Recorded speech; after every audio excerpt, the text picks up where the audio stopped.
welcome back to my workshop. It's been a very, very long time since I posted a video. Too long. My day job has been absolutely manic. From like middle of last summer, things got absolutely crazy. I've now got a little bit of time on my hands now to film another video. I'm going to try and do another video at the next Nitro meeting, which is coming up in a few days' time. But since the last season, I heavily crashed the MP10. It's got a different coloured front shock tower on it after it went into the barrier at nearly 40 miles an hour. That got completely destroyed, smashed the front gearbox out. Car went back together. That was in July last year when that happened. The car's gone back together. I raced it in September, October, November. I did one meeting in December. I decided not to do the winter series because usually meetings like that are freezing cold, it can rain. Just wanted to give the car a really good strip down and full on clean prior to the new season. We had the first meeting of the summer season down at Ada a couple of weeks ago, and things went okay. The car was handling well. Car's had a complete strip down over the winter. The engine's come out, the clutch has been taken off, everything has been cleaned up and checked over. The engine's still got bags of compression on it.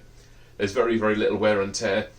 Both the front, the middle and the rear diffs have come out and been given a full clean down. New grease in the front diff, which is 7k.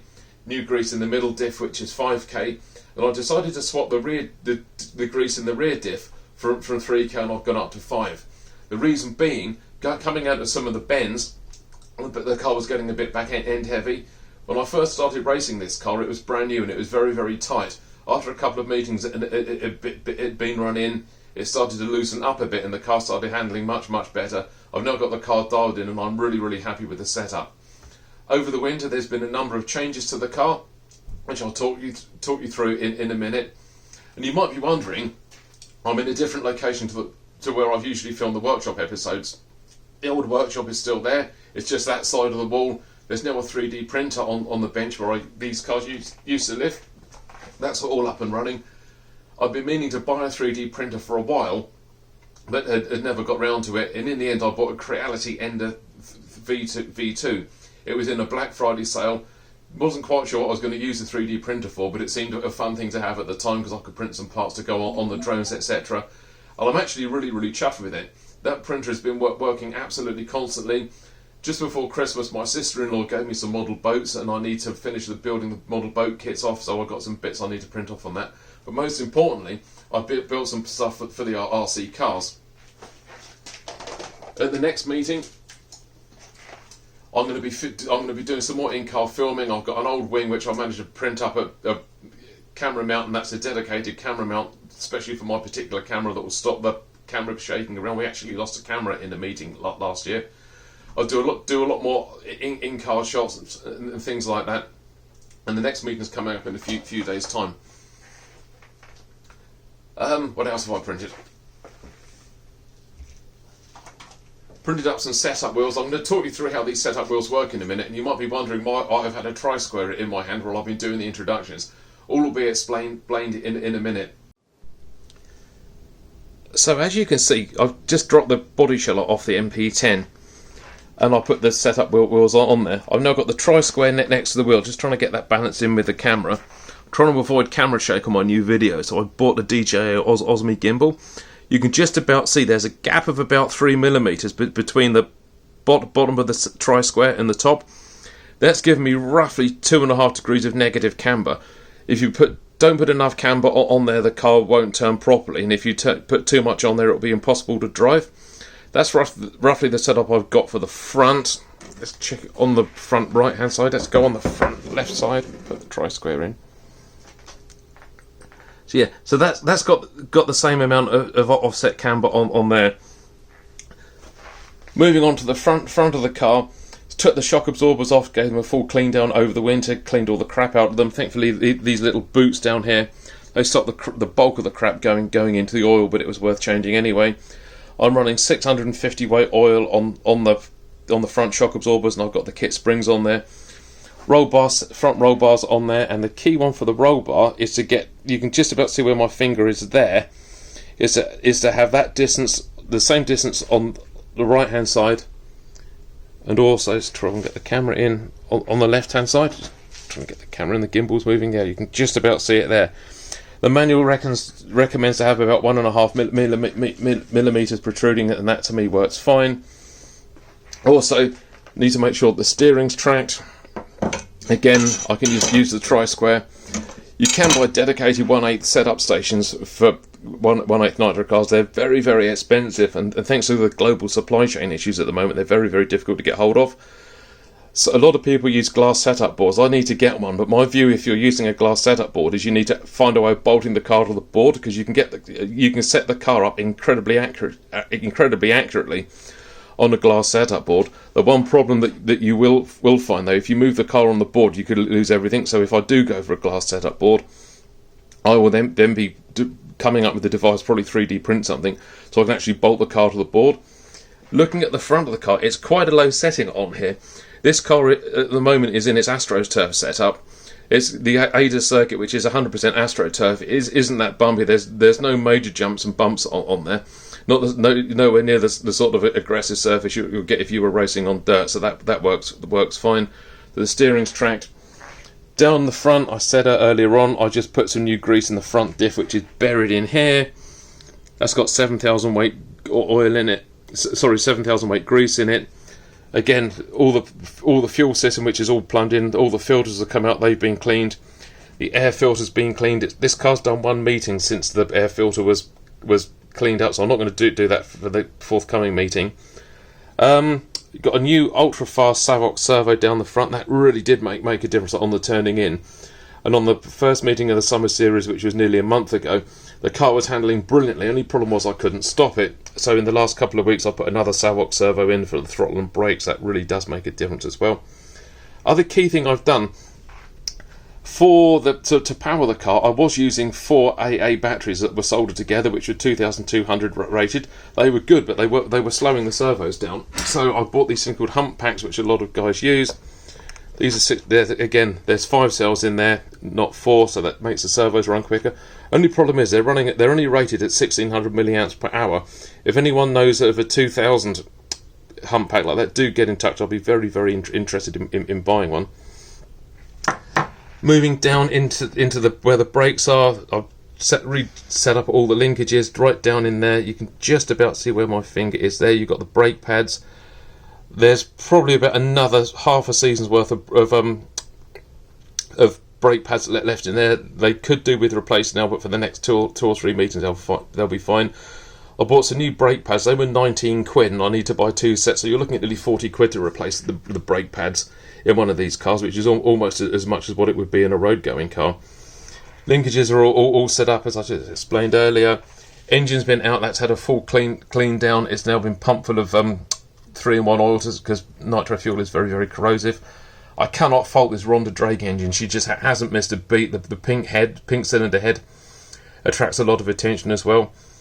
I haven't cleaned up the exhaust, although I should do. There's a lot of melted sand on there. That does get really, really hot, and the AstroTurf circuit has got a lot of sand on there. Again, just got the rear setup wheels in here. Let's put the Tri-Square against them. That's fine. There's a little bit of negative camber on the back, which I wanted. And again down the front, that's fine. That's perfect.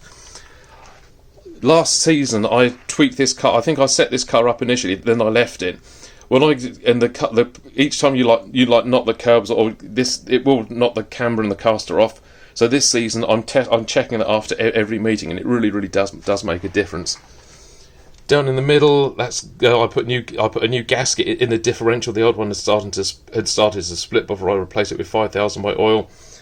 And down the back, the gasket in the rear diff was perfectly okay. But again, I've gone from 3,000 weight oil up to 5,000 weight, which should make the back a bit more stable.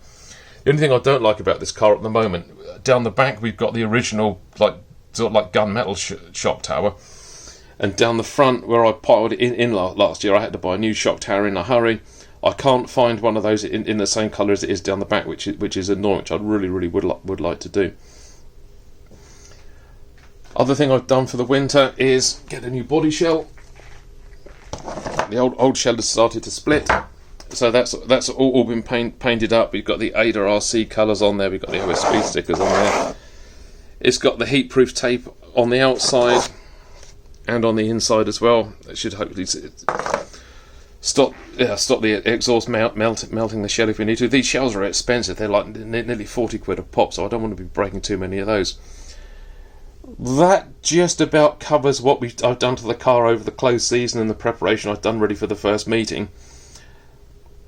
So yeah, I'll just talk to you again, and then I'll go through what the plans are for the racing this coming Sunday. So that's got the car set up. I've talked you through how I've done a basic setup. Let's go and get the car loaded up, and we'll head off to the track ready for this weekend's racing. So we arrived at the track, I unloaded the car, got everything set up, I took the electric buggy out for a couple of practice laps, then decided to leave it there. 9 AM is engine start time, started the engine up bang on 9 o'clock, went out for some practice, and the track was really greasy for the nitro cars. We've had a lot of rain down here in the south of England over the last few weeks. The footage you can see in the background was actually filmed at the Ada circuit a couple of weeks ago when we had a really hot and dry sunny day and the track was driving completely differently. Interesting time out in practice. I went out on Spirals, which is a damp tyre, damp AstroTurf tyre, and the car was handling as well as it could. Went out in Heat 1 and I managed to grab a second. Because there weren't that many entries this week, the nitro buggies and the 1/8 electric buggies were merged together. And I came second and I managed 7 laps, which is on a par with one of my personal bests, which was really good. So it was time to go out for the finals.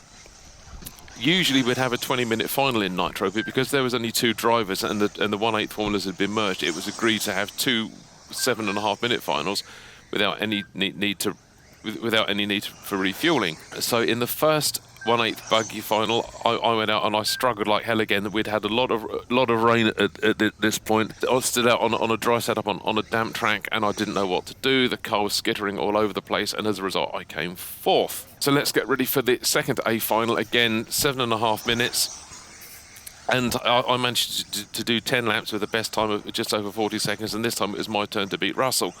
Although he set a faster lap than me, my car was handling consistently better. The track had dried out by this stage. We had bright sunshine and things were all ready to go. So yeah, I'm pleased to say for the first time in a long time, I won an A final, which was good news indeed. Load the car up now. We're going to head back to the workshop for a bit of a debrief. The next round at Ada for the 1/8 Nitro buggies is on Sunday, July the 3rd. The car is already being prepared for that and is looking quite good. Anyway, let's go back into the workshop for a quick wrap up. She went really well. 1 minute it was wet, 1 minute it was dry, the track was greasy, then it dried out, then it got wet again. I think I changed the tyres that I was running 3 times during the course of the meeting. I went from dry to wet to dry, and then in the final I ran a fully dry setup. The camber changes that I made on the front wheels worked to an extent, but I probably had a little bit too much negative camber on there. I slackened it off by about 1.5 turns during the course of the meeting, and it seemed to do the trick. Before the next meeting in 2 weeks' time, I'll get the setup wheels back on there and realign the car up again and just give it a general overhaul. It was a really good day's racing. It wasn't a particularly big entry, but I'm really pleased to report that I won my main A final, and I haven't won a meeting outright since, about 1996 when I raced 1/10 touring cars indoors. So really pleased with that. The car is going absolutely fantastic. I can't fault the car. It's handling well. It's going down the straights, it's ballistic, it had almost too much power. Since the Ada circuit was overhauled at the start of the year, the AstroTurf's been given a clean off. I don't think there's as much grip on there as what there used to be. So I'll look at softening the suspension up for the next race and see if I can get a bit more grip. What else was there? Yeah, the Ada circuit is in absolutely fantastic shape. It drives really well, and it really is a credit now to the team that have done the work. I was hoping to do some in-car camera videos in this video, and the adapter plate I made up, it worked, but there was a bit of wobble. So in the next video I release, I'll put some in-car footage on there when I've revamped that. But yeah, that's about it. Once again, my apologies for it going so long without putting a video on. Hopefully that won't be quite so long before the next one, and I'll see you at trackside soon. Bye bye for now.